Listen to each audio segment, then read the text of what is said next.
It's been about a year since many Michigan teachers and students had to be moved to remote learning. And as we move on, schools are returning to the classrooms and everyone is navigating the challenges of a mid-year transition. So joining us to talk about how we can move past the pandemic recovery is Professor Douglas Harris. Good morning. Good morning. Thanks for having me. Yeah, thanks for joining us. So maybe just kind of, talk about what are some of the first things that, students and teachers can kind of do at breaking that barrier.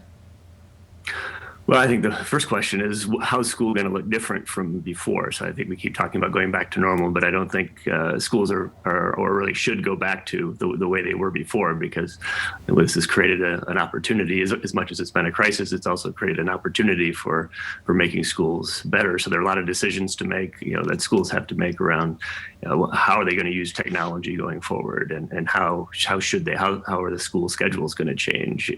I know I've got a 14-year-old, and she doesn't want to go back to the old schedule. She kind of liked getting up and at 7:59 for her 8 o'clock class. And, what's attendance going to look like? I think there are a lot of questions like that the schools need to think about, and I think parents should be thinking about too.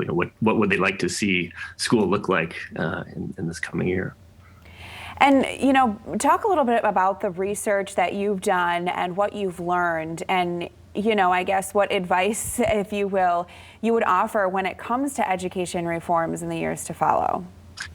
Yeah, so some of the research we've done focused on the effects of post-Katrina school reforms in New Orleans. And Katrina actually has some parallels with COVID, in that students were thrown out of school for a few weeks completely, and then were put into unfamiliar learning environments for a year. And there were all the health consequences and economic consequences, and parents losing their jobs and so on. So there are all a lot of similarities and parallels between the two situations. And one of the things that we learned is that forced people to change their habits, right? So, and not just in schooling, but that's what we're interested in here. And so, and with COVID, it also is forcing us to change our habits. So people have learned, how to learn online, and new technologies, new ways to think about how you spend your in-person synchronous time, between the student and the teacher in the classroom, versus how you can use homework or work at home. And it's changed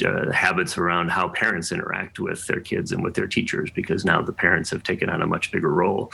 And I think some of those things are beneficial and open up new opportunities. It forces us out of our comfort zone.